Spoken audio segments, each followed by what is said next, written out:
Comienza el Catecismo de la Iglesia Católica. Un programa dirigido por el Padre Luis Fernando de Prada.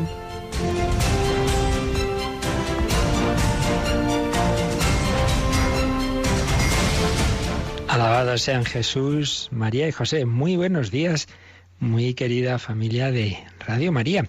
Jueves, después del domingo de Pentecostés, en España celebramos una fiesta que se introdujo en el calendario litúrgico a petición de un obispo español en proceso de canonización, Monseñor José María García La Higuera, la fiesta de Jesucristo, sumo y eterno sacerdote. Fijaos que la mayor parte de las fiestas del Señor son sobre misterios de su vida, lo que hizo, los acontecimientos de su vida, bueno, empezando, claro, pues la anunciación, encarnación, el nacimiento, la presentación, la epifanía, hechos y momentos de su vida. Pero también algunas fiestas de tipo más permanente, no lo que hizo en un determinado momento, no lo que ocurrió en tal etapa de su vida, sino lo que es, lo que tiene, lo que en sí mismo es el Señor.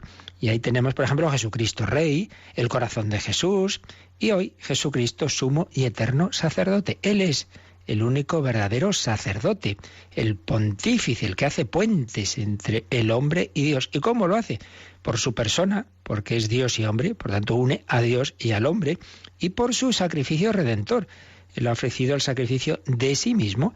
Por eso las lecturas de hoy hacen alusión a la pasión, fundamentalmente. Hasta ahora leíamos en el Evangelio la institución de la Eucaristía. En el nuevo leccionario se nos ha ofrecido el pasaje de la oración de Jesús en Getsemaní. También de primera lectura se puede escoger o bien una del Génesis, en la que aparece el sacrificio de Isaac, que Dios le pedía que sacrificara a su hijo. Realmente no se lo pedía, sino que estuviera dispuesto en su corazón a poner a Dios por encima de todo. Y si no, también la carta a los Hebreos, donde el Hijo de Dios, al entrar en el mundo, dice: «He aquí que vengo a hacer tu voluntad. Tú no quisiste sacrificios, ni ofrendas, ni holocaustos, ni víctimas expiatorias, pero aquí estoy yo, para hacer tu voluntad». Jesús se ofrece al Padre en reparación de todos nuestros pecados, y es a la vez sacerdote y víctima, es pastor y cordero. Este es nuestro Señor.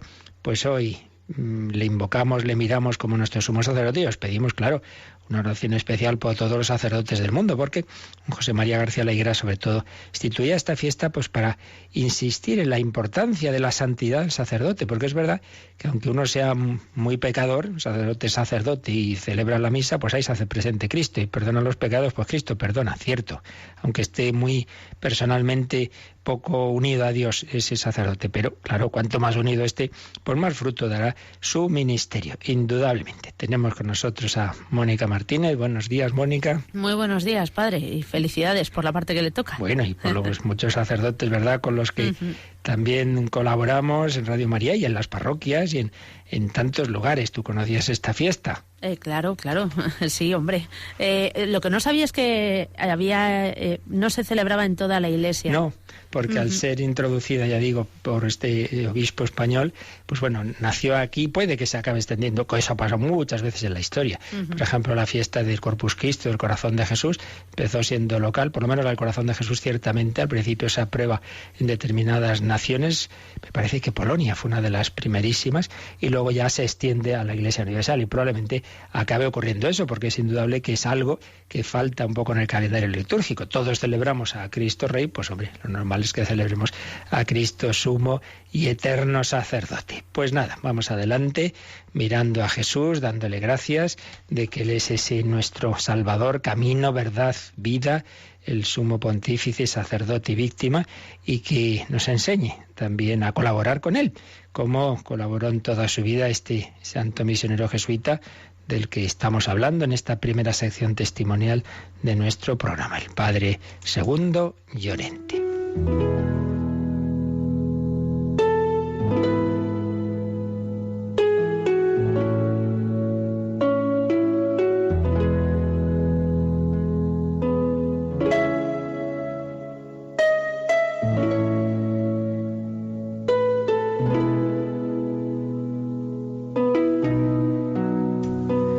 Estamos explicando algunos fragmentos de las memorias del Padre Segundo Llorente, que nos estaba contando los inicios de su presencia en la misión de Akuluraq, en Alaska. Nos ha contado pues cómo tenían un internado, colegio internado para chicos, llevaban los padres jesuitas, y uno para chicas que llevaban unas monjas ursulinas. Pues bien, vamos a ver lo que nos dice de estas monjas. Las buenas monjas tenían un papel destacado. Mientras las chicas se divertían en la sala de estar después de cenar, yo aparecía con los escritos de Santa Teresa bajo mi brazo. Estaban en el original español, de tal manera que así teníamos el verdadero significado de la que sería la doctora de la Iglesia. Las hermanas eran ursulinas, mujeres de una enorme fe, esperanza y caridad, un selecto grupo totalmente dedicado a su propia vocación y a salvación de las chicas que estaban a su maternal cuidado, y todo ello para mayor gloria de Dios. En aquellos días las monjas no habían oído hablar de la palabra emancipación y eran un grupo muy feliz, colmadas por el Espíritu Santo. Sentadas alrededor de la mesa, en torno a una estufa encendida, comentábamos los escritos de Santa Teresa. En otras ocasiones le tocaba el turno a San Juan de la Cruz. Otras veces llevaba un tratado teológico sobre la gracia o un manual voluminoso sobre teología moral. Era obvio que el Señor estaba entre nosotros. Entonces tratábamos asuntos espirituales de gran interés para nosotros. No había nada académico en ello. No se tomaban notas, no era una clase para estudiar. Era simplemente una conversación amistosa sobre lo que los santos decían en este o aquel capítulo. De tal manera que cubríamos un amplio espectro, como vivir en la presencia de Dios mientras hacían las tareas cotidianas, sobrenaturalizando todo lo que hacíamos o decíamos, los demonios de no vivir en la presencia de Dios. Ya que fuimos creados para una beatífica visión, todo lo que nos ayude a lograr ese fin sobrenatural debe ser adoptado, y aquello que nos impida alcanzarlo debe ser evitado. De esta manera, todos deben saber qué es lo que los ayuda y lo que los estorba. A continuación seguía una vívida discusión sobre todo ello, y era muy interesante escuchar lo que el Espíritu Santo inspiraba en cada uno de nosotros.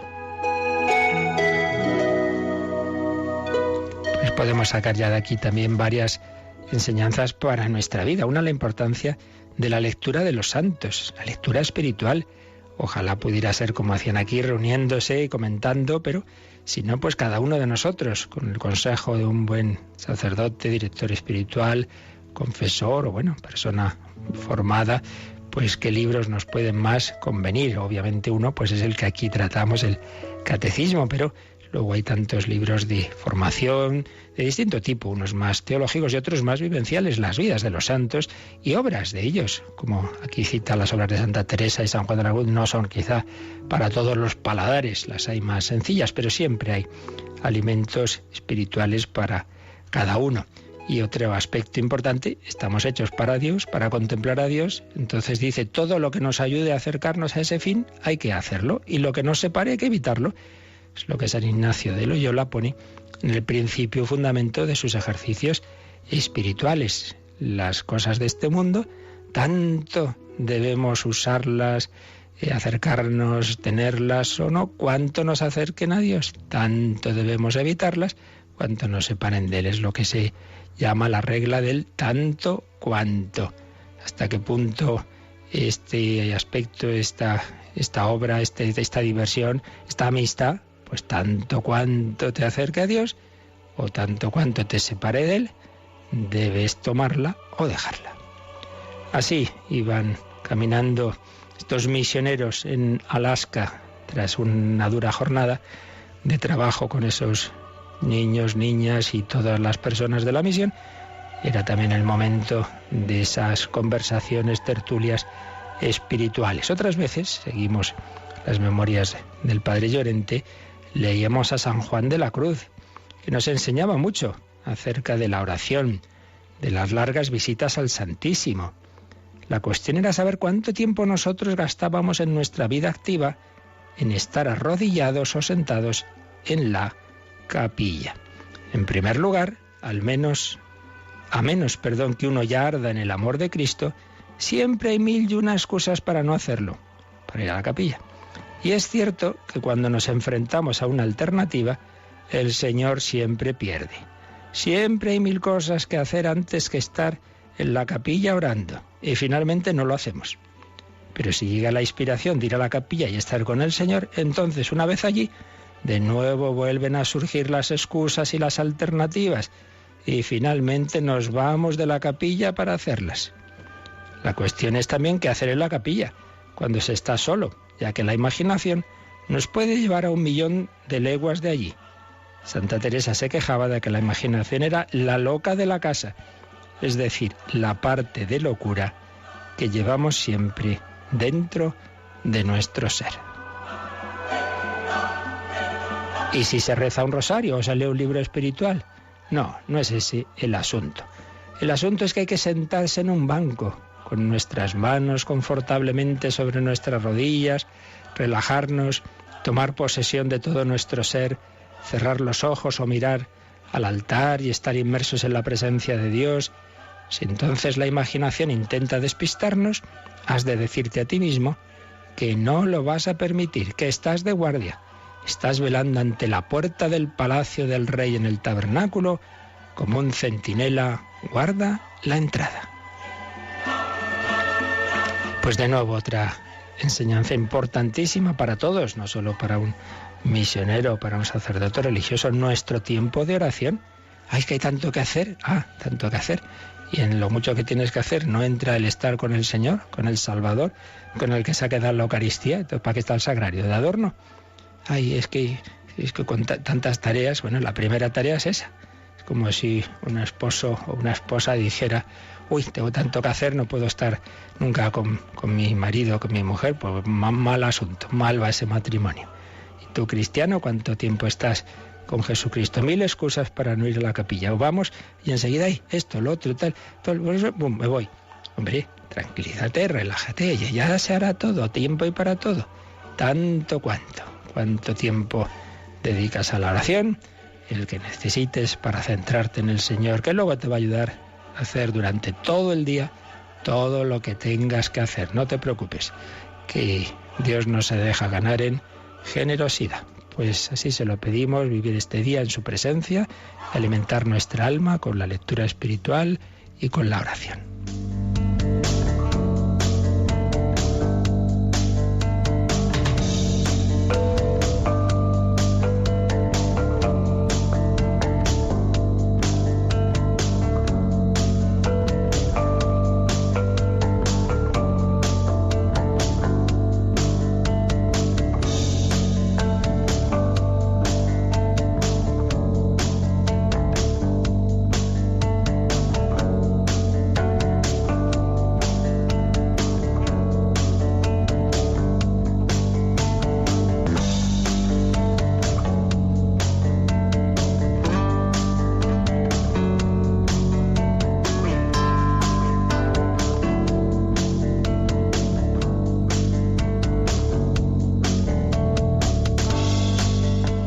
Pues sí, alimentar nuestra alma con la oración, estar ratos ante el Señor. Mónica, nosotros lo tenemos fácil, aquí tenemos, ¿verdad?, en la radio la misma capillita, sí, con el Santísimo. Así es, además es el estudio número 1, donde hay que guardar silencio para escuchar lo que dice el Señor. Y quien no tenga pues en su lugar de trabajo una capilla, que ya sabemos que no es lo más habitual, pues siempre tendrá, todavía en nuestra tierra tenemos muchas iglesias, intentar que no pase un día sin estar un ratito, sin hacer una visita al Santísimo Sacramento. Y aquellos que no pueden salir, pues que lo hagan en su interior, esa oración, esa comunión espiritual. Y bueno, para eso también ayuda mucho Radio María, a mantenernos en oración y en formación. Si el padre Llorente y esas monjas iban estudiando, iban leyendo esos grandes autores, pues tenemos lo esencial de toda la tradición de la Iglesia, empezando, claro, por la Santa Biblia, resumiendo en el Catecismo, que aquí vamos también nosotros leyendo. Pues vamos adelante en este artículo final de la parte relativa a Jesucristo, de los misterios de Cristo. Desde allí, desde el cielo, desde la derecha del Padre, ha de venir a juzgar a vivos y muertos. Por tanto, ha de venir, volverá en gloria, es lo que estamos viendo. Habíamos visto que una vez que el Señor ha ascendido a los cielos, Él sigue aquí también presente en la tierra, en la Iglesia, invisiblemente, claro, y reina en este mundo a través de la Iglesia, pero permitiendo el mal. dice los titulillos del Catecismo, Cristo reina ya mediante la Iglesia, esperando que todo le sea sometido. Todavía no ha llegado ese momento en que derrotará a todos sus enemigos. Y el siguiente apartado se titula así: El glorioso advenimiento de Cristo, esperanza de Israel. Esperamos el glorioso advenimiento de Cristo. Ya lo hemos dicho estos días, que podemos hablar, debemos hablar, de 3 venidas de Cristo. Una, la venida histórica en humildad, la humildad de nuestra carne, la encarnación, el nacimiento en Belén, etc. Jesucristo vino. Otra, la que se produce, o las que se producen permanentemente, ahora mismo, porque el Señor viene constantemente a nuestra vida, viene a la Iglesia, se hace presente en la Eucaristía, en el momento de la consagración, y tantas otras maneras de actuar en nuestras almas. Si alguno me ama, mi Padre le amará, vendremos a Él, haremos morada en Él. El Señor viene. Y finalmente el Señor vendrá, que es de lo que aquí estamos hablando. Jesucristo vendrá en gloria. Todo ojo lo verá. Entre las nubes del cielo, el Hijo del Hombre en su gloria, rodeado de sus ángeles, y juzgará a todos. El glorioso advenimiento de Cristo. Y ahí ya sí que todo el mundo reconocerá que es el Hijo de Dios, el Rey de Reyes y Señor de Señores. El Verbo encarnado y redentor, aquel que fue coronado de espinas, vendrá coronado de gloria. Entonces todos los pueblos lo reconocerán, pero eso aún no ha llegado. Pues bien, estamos en este tiempo de espera, que lo esperamos, lo debemos pedir y apresurar, porque, como decíamos, nuestra oración y nuestras buenas acciones apresuran, porque el Señor hay cosas que hace antes o después y condiciona a nuestra actitud y a nuestra oración. Por eso pedimos en la Iglesia, Maranatá, ven Señor Jesús. Bueno, pues que lo hagamos en serio, que es a lo que estamos intentando, pues con estas explicaciones, que valoremos lo que significa esa esperanza de la segunda venida de Cristo y que realmente lo pidamos. Pero además se nos dice el glorioso advenimiento de Cristo, esperanza de Israel, porque como veremos está anunciado particularmente en San Pablo que en un momento dado Israel, que en general, en buena medida, al menos oficialmente, pues no creyó en Jesucristo, pues lo hará, lo reconocerá. Por supuesto, los primeros cristianos fueron judíos o los apóstoles, la misma Virgen María, y por tanto muchísimos judíos que sí aceptaron a Cristo, pero es verdad que oficialmente, así como pueblo, no lo reconoció al Mesías. Bueno, pues está anunciado por San Pablo que llegará un momento en que sí que se producirá ese reconocimiento por parte de Israel de Jesucristo. Pero bueno, vamos por partes. Vamos primero a seguir avanzando en esa venida de Cristo, porque el Catecismo lo va explicando poco a poco. Aquí hay muchos elementos que vamos viendo con calma. El glorioso advenimiento de Cristo. Y en relación a esa espera de ese advenimiento de Cristo está el tema de los signos de la parusía, porque en la Escritura se habla de determinados hechos que van a ir ocurriendo antes de esa venida de Cristo, lo cual, como veremos, pues da lugar a diversos debates de interpretación. Bueno, vamos antes de nada primero a leer este número que nos toca, el 673, Mónica. Desde la ascensión, el advenimiento de Cristo en la gloria es inminente, aun cuando a nosotros no nos toca conocer el tiempo y el momento que ha fijado el Padre con su autoridad. Este acontecimiento escatológico se puede cumplir en cualquier momento, aunque tal hecho y la prueba final que le ha de preceder estén retenidos en las manos de Dios. Bueno, pues como veis es un número breve que nos dice cosas que pueden parecer contradictorias. Por un lado, se nos dice que este advenimiento de Cristo es inminente.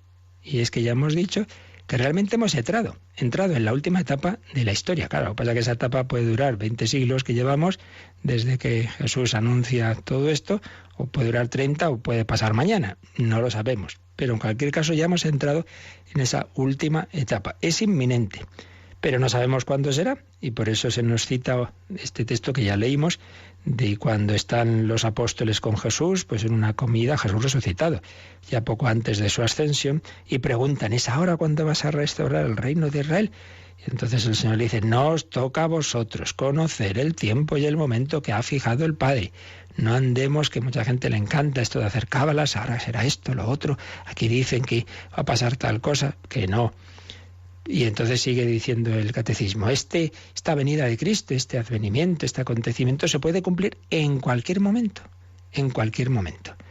Pero ese acontecimiento y la prueba final que le ha de preceder, porque como veremos están anunciados pues otros hechos previos a esa venida, eso está retenidos en las manos de Dios. Hay algo ahí que está en manos de Dios que no sabemos por qué sí, por qué no, cuándo sí, cuándo no. Bueno, todo esto lo vamos a ir viendo. Entonces aquí hay una cuestión debatida, que es esta que digo de los signos que anuncian todos estos acontecimientos. Y como pasan tantos temas teológicos, hay como dos aspectos que pueden parecer contradictorios y no lo son. Tenemos que ver cómo se conjugan. ¿A qué me refiero?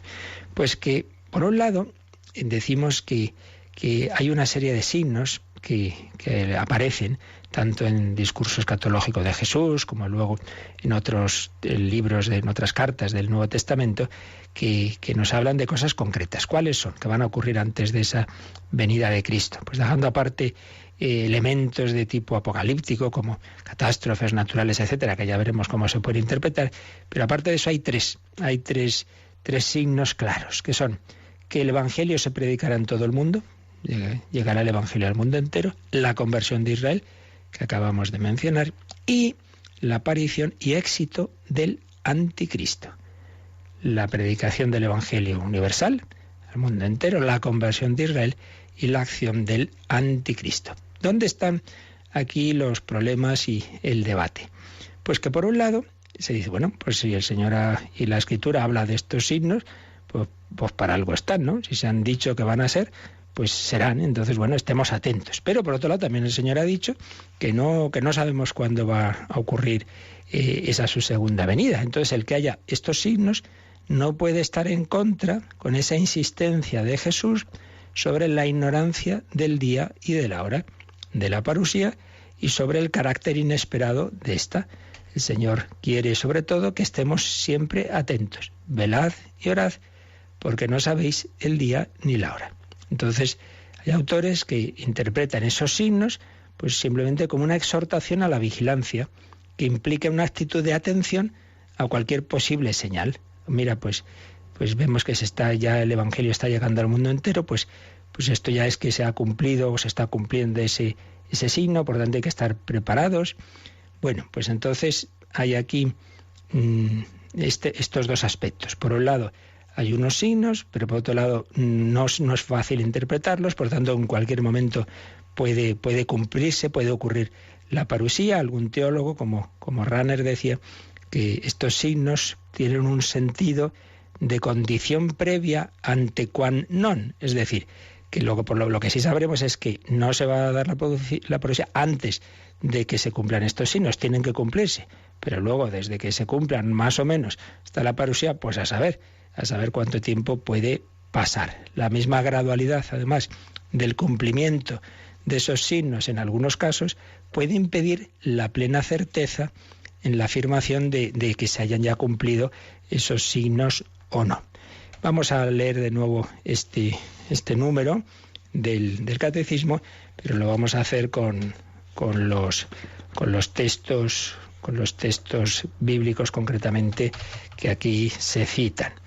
Vamos a ver, un momentito, que se me ha ido ahora a mí el papelito donde tenía marcado el número del catecismo. Bueno, aquí estamos. Dice, desde la ascensión, el advenimiento de Cristo en la gloria es inminente. Y entonces ahí nos cita Apocalipsis 22, 20, que dice, es cuando Jesús, al acabar el Apocalipsis, o el autor del Apocalipsis, dice las palabras de Jesús. Dice el que da fe de estas cosas, sí, vengo pronto. Bueno, eso se dijo hace 20 siglos, que ya venía pronto. Por tanto, pues de nuevo, la idea de que no podemos interpretar las palabras de un día, de pronto, de tarde, pues como lo podamos interpretar nosotros. Para el Señor un día es como 1000 años y 1000 años como un día. En cualquier caso es algo que en cualquier momento puede ocurrir. Es inminente, sí, vengo pronto. Luego, no nos toca a nosotros conocer el tiempo y el momento que el Padre ha fijado con su autoridad. Hechos 1:7. Ese momento que decíamos antes de esa cena o comida de Jesús con los apóstoles antes de su ascensión. Sigue diciendo, este acontecimiento escatológico se puede cumplir en cualquier momento, Y ahí nos encontramos estos textos. Mateo 24:44. Por eso mismo estad también vosotros preparados, que a la hora en que menos lo penséis llegará el Hijo del Hombre. Y también podemos recordar Marcos 13:32. En cuanto al día aquel o la hora, nadie lo sabe, ni los ángeles en el cielo, ni el Hijo, sino el Padre. Esa ignorancia respecto al día de la parusía y la importancia sobre todo de estar preparados, porque a la hora en que menos penséis llegará el Hijo del Hombre. Y Primera Tesalonicenses 5:2. Vamos a coger desde el inicio del capítulo 5 de la primera carta de San Pablo a los tesalonicenses.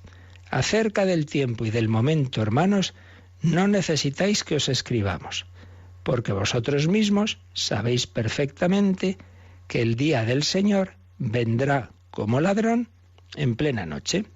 Cuando estén diciendo paz y seguridad, entonces de repente se abatirá sobre ellos la calamidad, como los dolores de parto sobre una mujer encinta, y no habrá manera de escapar. Así pues, San Pablo escribe a estos tesalonicenses un tema sobre el que se ve que ya habían hablado, por tanto ya lo sabéis, lo que otras veces os hemos dicho, no necesitáis que os escriba, porque sabéis perfectamente que el día del Señor vendrá como ladrón en plena noche, es decir, cuando menos lo esperemos. Cuando estén los hombres diciendo paz, seguridad, todo va muy bien, ya tenemos el estado del bienestar, todo perfecto, la justicia, bueno, desde luego hoy día no sé si alguien dice estas cosas, tal como andamos cada día con un sobresalto, un atentado, etcétera, pero tantas veces en la historia, pues la humanidad ya se ha creído que ya lo estaba haciendo toda la Torre de Babel. Pues cuando estén diciendo paz y seguridad, entonces de repente se abatirá sobre ellos la calamidad. Entonces, en cualquier momento viene el Señor. No nos toca conocer el día y el momento. Este acontecimiento escatológico se puede cumplir en cualquier momento. Y finalmente, aunque tal hecho y la prueba final que le ha de preceder estén retenidos en las manos de Dios. Retenidos en las manos de Dios. ¿Qué es eso de retenidos? Y aquí el texto es un texto famoso que ha hecho correr mucha tinta, también de San Pablo, pero en este caso en su segunda carta a los tesalonicenses. Vamos a leer el pasaje un poco amplio. Segunda carta de San Pablo a los tesalonicenses, capítulo 2, vamos a coger desde el versículo 3. Que nadie os engañe en modo alguno, porque si primero no viene la apostasía y aparece el hombre impío, el hijo de la perdición, el que se rebela y se alza contra todo lo que lleva el nombre de Dios o es objeto de culto, y llegará incluso a sentarse en el templo de Dios y a proclamarse Dios. Así que, dice San Pablo, todavía no llega la parusía, porque primero tienen que ocurrir estas cosas. ¿Cuáles? La apostasía y ese hombre impío, aquí lo llama así, el hijo de la perdición. En otros lugares aparece como el anticristo, que es el que se rebela, el que se alza contra Dios y todo lo que lleva el nombre de Dios o es objeto de culto. Es el rechazo de todo lo divino, el rechazo de todo lo trascendente, el rechazo de que haya alguien por encima del hombre. Bueno, esto es nuestra época moderna. Esto lo hemos ido estudiando en otro programa, El hombre de hoy y Dios, como el pensamiento moderno, muy particularmente desde Feuerbach, pues es poner al hombre como lo supremo, como que en realidad Dios era la proyección que la humanidad había ido haciendo de su propia esencia, pero lo divino es la humanidad. Entonces, religión de la humanidad, que dirá Comte, el hombre ser supremo, que dirá Marx, Dios ha muerto, y lo importante es el superhombre, que dirá Nietzsche. Bueno, pues sin duda esto viene a ser lo que aquí está diciendo San Pablo, de ese hijo de la perdición que se revela, que se alza contra todo lo que lleva el nombre de Dios o es objeto de culto. No, aquí en la sociedad moderna se puede hacer de todo. Todo está permitido, menos lo religioso.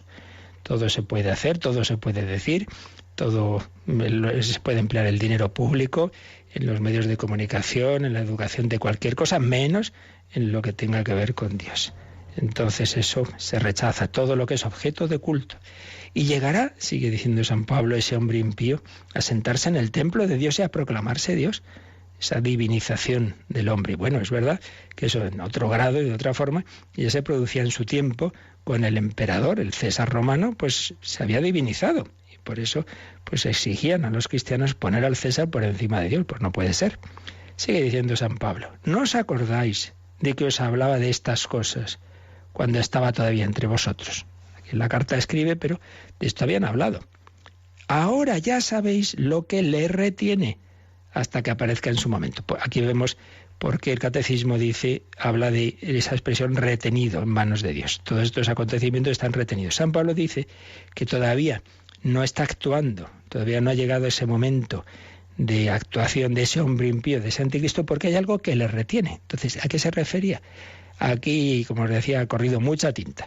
Durante 20 siglos se han estado haciendo distintas explicaciones de qué es lo que hacía que en ese momento escribía San Pablo todavía no estuviera en plena actuación ese impío, ese anticristo. Ya sabéis lo que le retiene, o sea que San Pablo les había dicho oralmente que era eso, pero no lo sabemos qué es lo que les había dicho.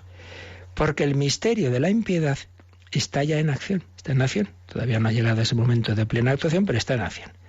Apenas desaparezca el que hasta ahora le está reteniendo, cuando desaparezca eso que todavía hace que no actúe, que no actuara en aquel momento el anticristo, pero cuando desaparezca eso, aparecerá el impío, a quien el Señor Jesús destruirá con un soplo de su boca y lo aniquilará con la manifestación de su parusía. Aquel tendrá también su parusía por la acción poderosa de Satanás, es decir, que ese anticristo tendrá también como unos signos que mucha gente podrá creer en él porque va a tener una imagen que desde luego no será como la de Cristo, pero en fin, que va a venir rodeado de signos, porque sigue diciendo, tendrá también su parusía, su manifestación por la acción poderosa de Satanás, bajo la forma de toda clase de poder, de signos y de prodigios falsos, y de toda especie de maldades, que seducirán a los que están en vías de perdición, por no haber acogido el amor de la verdad que los habría salvado. Y por eso Dios les manda una poderosa fuerza seductora, que los lleva a creer en la mentira, de suerte que acaben condenados todos los que no creyeron en la verdad, sino que se complacieron en la iniquidad. Bueno, resumiendo con palabras más sencillas, San Pablo viene a decir es que ese personaje del que está hablando, ese hombre impío, lo que en otros lugares de la Escritura se llama el anticristo, vendrá rodeado de unos signos que a gente que no está unida a Dios, gente pues que en realidad no busca la verdad, pues le van a engañar, porque va a traer ese personaje, va a hacer cosas que aparentemente van a hacer pensar, sí, es un hombre muy bueno, es un hombre solidario, es un hombre estupendo, incluso a lo mejor pues con signos, prodigios falsos, pues la falsa magia o poderes, claro, que el demonio tiene y que puede transmitir de alguna manera a ese personaje. Entonces vendrá bajo toda clase de poder, signos y prodigios falsos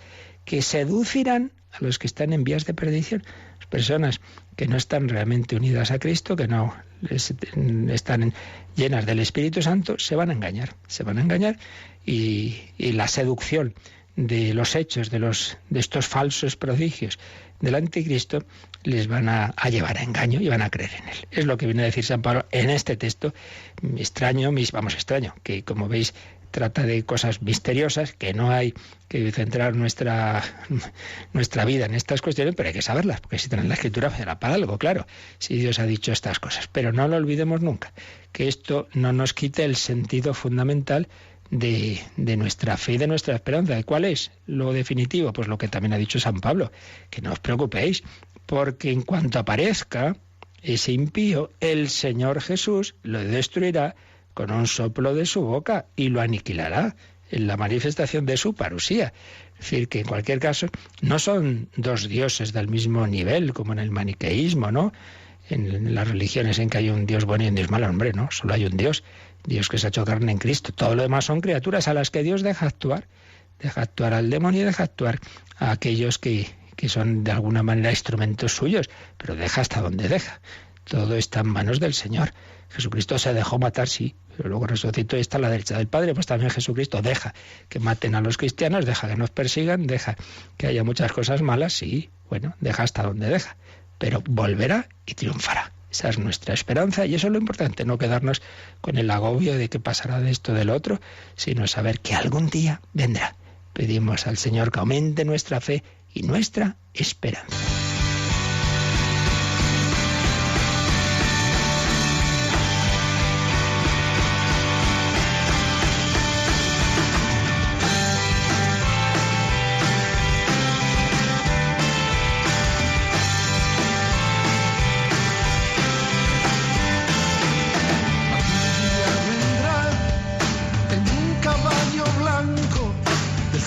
Galopando por la gran ciudad, todos lo verán, al que crucificaron, llegará como el rayo en una tempestad. Algún día vendrá, estamos esperando, él dijo que se iba pero volverá. Algún día vendrá, a jugar nuestro llanto y a separar en bandos a la humanidad.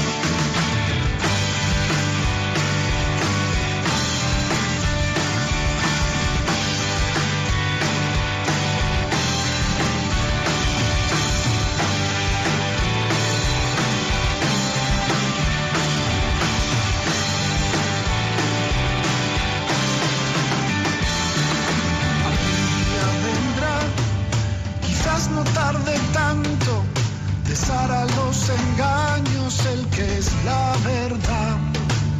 Algún día vendrá, como se fue a lo alto, y ante él toda rodilla se habrá de doblar.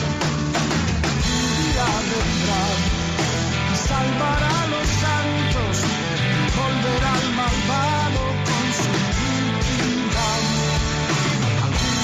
Vendrá el que hizo los milagros, dijo que volvería un día y volverá.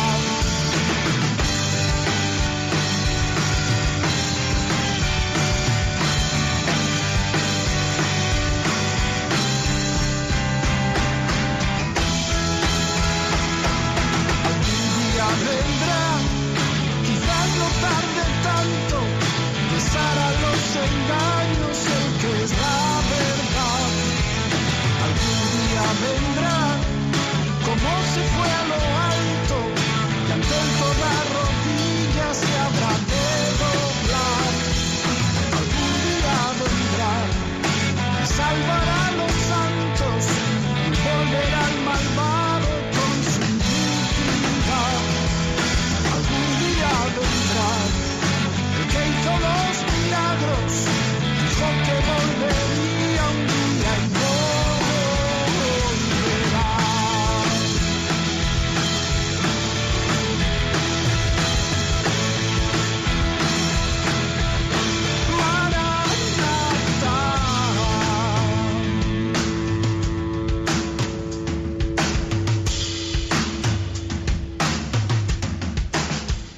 Están escuchando el Catecismo de la Iglesia Católica con el Padre Luis Fernando de Prada. Algún día vendrá, claro que sí. No nos volvamos locos de el modo, la manera, si ahora, si mañana, sí. Pero lo importante es esa esperanza de que el Señor vendrá y destruirá a todos sus enemigos. El último enemigo liquidado será la muerte. Bueno, vamos a reflexionar un poquito más en ese debate, digamos, sobre los signos de la parusía, del retorno de Cristo. Y vamos a hacerlo de la mano maestra de Joseph Ratzinger, que como joven teólogo, pues uno de sus temas en que más profundizó fue la escatología. Tiene una gran obra, Escatología, y en ella pues hay un apartado sobre el retorno de Cristo y el juicio final, y ahí nos habla de los signos del retorno de Cristo. Entonces, en él vemos pues planteado este debate, pues vamos a ver de qué manera. Dice que leyendo los diversos textos del Nuevo Testamento se da la impresión, que antes mencionábamos, de que se contraponen dos posiciones distintas. Por un lado, el rechazo enérgico de precisar los signos. El retorno de Cristo es incompatible con el tiempo de la historia, con las leyes de la historia, y en ese sentido nunca podremos saber cuándo va a darse esa venida de Jesús. Nunca se podrá conjeturar, porque será cuando Dios quiera, y ya está. Cristo no es el producto de la evolución, ni representa un peldaño dialéctico en el proceso de la razón, un poco en la línea de las filosofías de la historia de Hegel, por ejemplo, sino que es el otro con mayúscula, aquel que desde fuera llama a las puertas del tiempo y de la muerte. Por tanto, si empezamos a preguntar ¿cuándo va a ser esto? ¿Cuándo va a ser esto? La única respuesta puede consistir en rechazar la pregunta, sustituyéndola por esa llamada que hace el Señor. Velad, velad.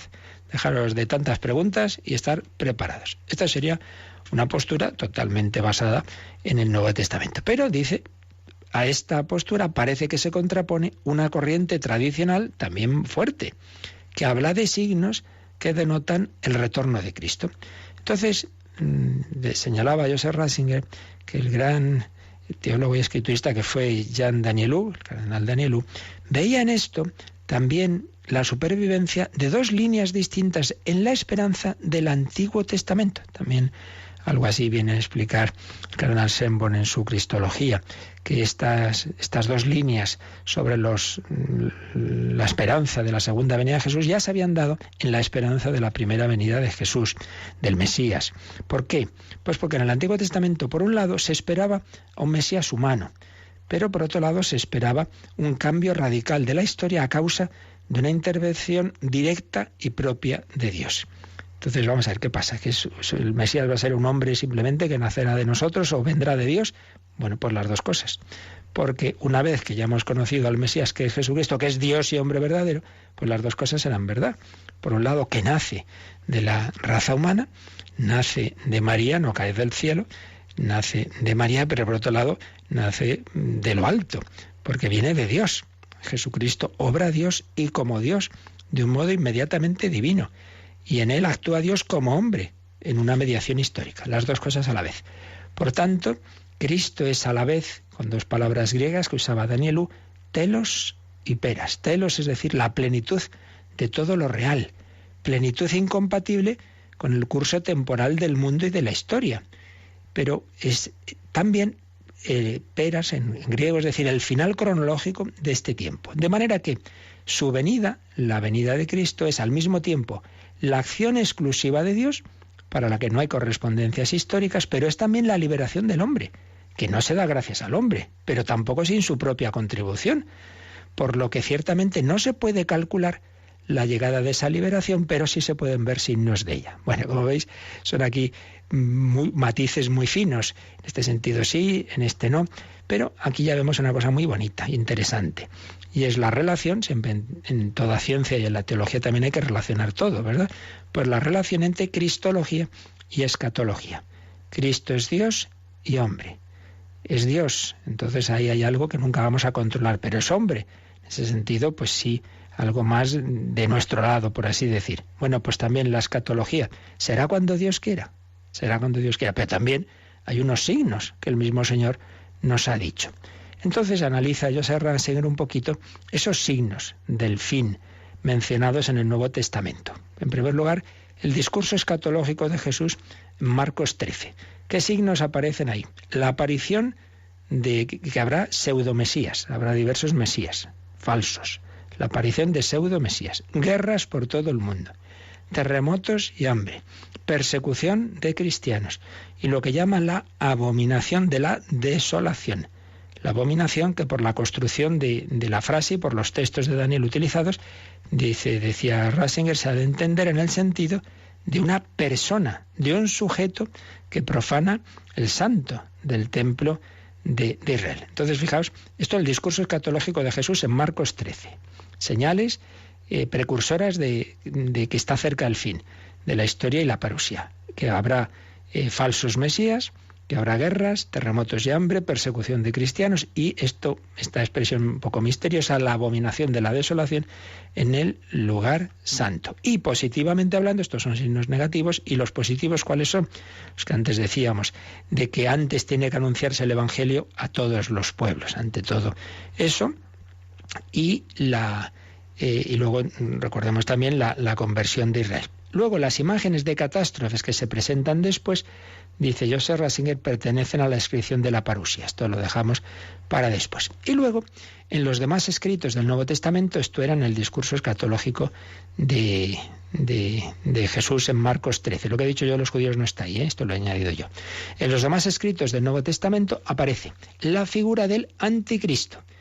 Y concretamente en ese pasaje que hemos leído de San Pablo en 2 Tesalonicenses 2, aunque ahí no lo llama así, ahí veíamos que lo llama el impío o el hijo de la perdición. Entonces añade Joseph Ratzinger algo que no hemos dicho, y es que Pablo lo caracteriza a ese impío sirviéndose de dos textos del Antiguo Testamento, profeta Daniel capítulo 11 y profeta Ezequiel capítulo 28. En Daniel 11 aparece el gran perseguidor de la fe judía en la época helenística, que fue Antíoco Epifanes. Y el segundo texto, el de Ezequiel, se refiere a un mítico príncipe de Tiro, híbrido y caído. Entonces lo que se está haciendo es colocar al anticristo final en una larga serie de predecesores. Y ha habido otros personajes que han perseguido a los hombres que han creído en Dios. Hay predecesores en los que se encontraba misteriosamente presente. Así como Cristo tuvo sus predecesores, sus profetas, pues el anticristo también ha tenido sus precedentes en tantos personajes que han perseguido la fe. Luego tenemos el texto de la primera carta de San Juan, capítulo 2, versículos 18-22. Ahí sí que aparece la palabra, el término anticristo. Y en 1 Juan 2, 18-22 y 2 Juan 7. Y en ambos lugares San Juan se está refiriendo a los herejes cristológicos, a aquellos cristianos que en un momento dado pues hacen una caracterización de Jesucristo fuera de la fe católica. Y entonces San Juan dice, si están aquí estos que están negando a Cristo son anticristos, entonces que ya estamos en la última hora. De nuevo, pues ya esa interpretación de como que ya ha llegado esa última hora. Con lo cual nos damos cuenta, dice Joseph Ratzinger, de que es una interpretación espiritual, que no podemos precisar cuándo son las cosas, porque pues si ya entonces era la última hora. Y luego tenemos el Apocalipsis. Si es difícil interpretar los textos anteriores, pues no digamos el Apocalipsis. Y ahí tenemos la correspondencia íntima con el anticristo de esas dos fieras, esas dos bestias que proceden del mar y de la tierra y que colaboran con el dragón rojo. Esas bestias normalmente se han identificado con el poder político, en aquel momento el Estado romano, el Imperio romano, y con el poder religioso falso, ideológico, que en aquel momento pues era el sacerdocio también romano, que servía al César y a los falsos dioses. Por tanto, a la idea del anticristo se asocia estas bestias y una fuerte acentuación de toda lo que es la persecución. El libro del Apocalipsis, no lo olvidemos, viene a ser un libro de consuelo a los cristianos perseguidos, de animarles a la esperanza, decir, estamos en guerra, es así, lo estamos pasando mal, pero tranquilos, que esto está todo controlado, que está en manos de Dios y que la victoria final ya sabemos de quién es. Y luego, lo que antes mencionábamos también, tenemos a San Pablo hablando de Israel, y Pablo anuncia la salvación definitiva de Israel para después de que la iglesia de los gentiles haya alcanzado su plenitud. Ahora se están convirtiendo los gentiles y luego pues se dará la conversión de Israel a Cristo como primer paso hacia el fin de los tiempos. Este es el resumen que hace Joseph Ratzinger de esos signos de la parusia y luego va a hacer su interpretación. ¿Hasta qué punto son signos que nos indican que podemos deducir esto ya se está produciendo y por tanto ya va a ser ahora, o hasta qué punto no? Bueno, pues no nos da tiempo de decirlo, así que nos quedamos con la intriga hasta el próximo día de cómo cuál es la postura de José Rasser a nivel de teólogo particular, porque ya decimos que en esto hay diversas interpretaciones, y vuelvo a repetir algo que hemos dicho aquí muchas veces. Lo que es seguro en la fe es lo que realmente nos importa para nuestra vida.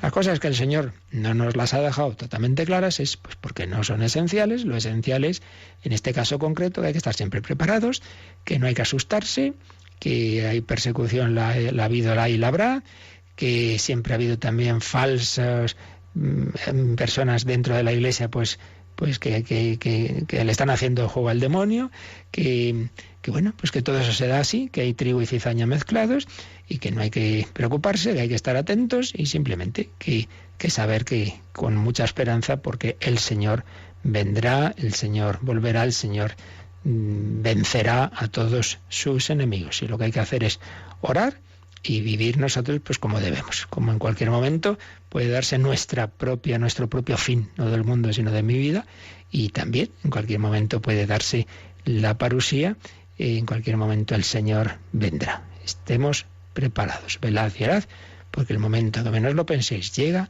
el Hijo del Hombre.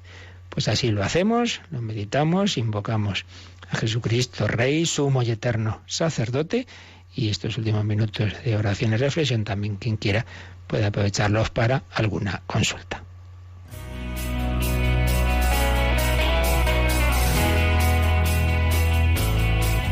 Participa en el programa con tus preguntas y dudas. Llama al 91 005 9419. 91 005 9419. También puedes escribir un mail a catecismo@radiomaria.es. catecismo@radiomaria.es.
Maranatá, ven Señor Jesús. ¿Tenemos alguna consulta, Mónica?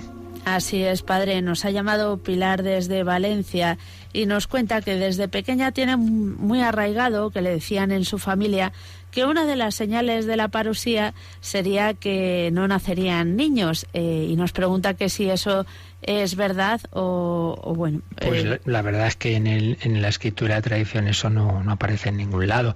Que podemos hacer una reflexión a posteriori de decir, hombre, una sociedad con poca o ninguna fe en Dios, normalmente también, por lo menos en nuestra época secularizada actual, ¿no? Otras épocas habría que ver, pero en la nuestra es indudable que sociedades que van perdiendo la fe cristiana se produce ruptura de los matrimonios y se produce baja natalidad, ciertísimamente. Entonces, en ese sentido, en cuanto ya a posteriori analizamos una sociedad y vemos que normalmente esa baja natalidad es un signo también de apostasía, en ese sentido podemos decir, bueno, pues sí, es verdad que hay una asociación, pero desde luego en ningún sitio está dicho que un signo de la parusía sea ese. Eso ya es una reflexión que podemos hacer nosotros. Muy bien, interesante. ¿Qué más?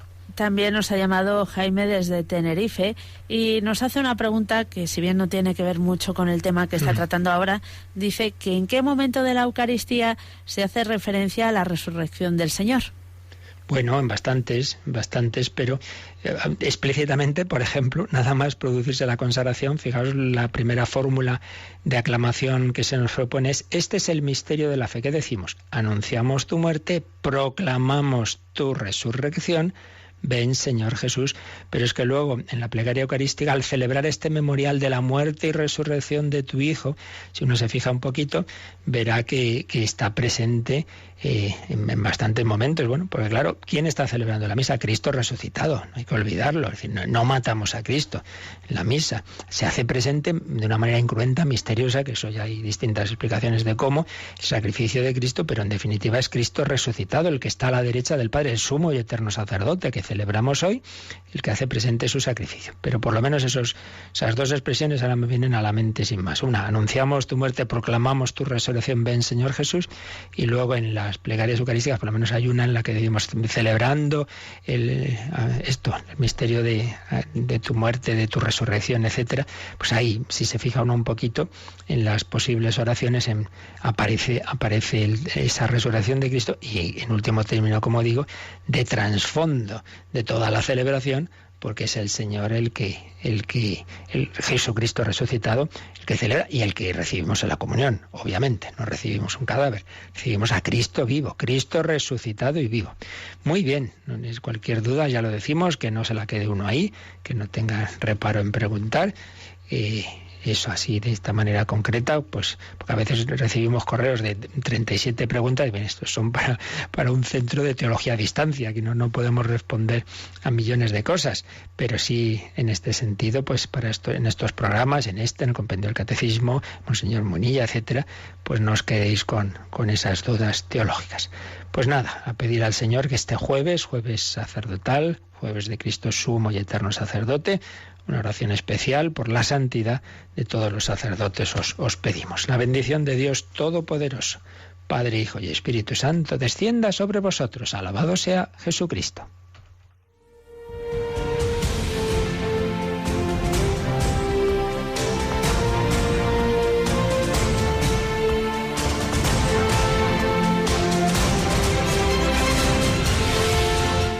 Han escuchado en Radio María el Catecismo de la Iglesia Católica. Un programa dirigido por el Padre Luis Fernando de Prada.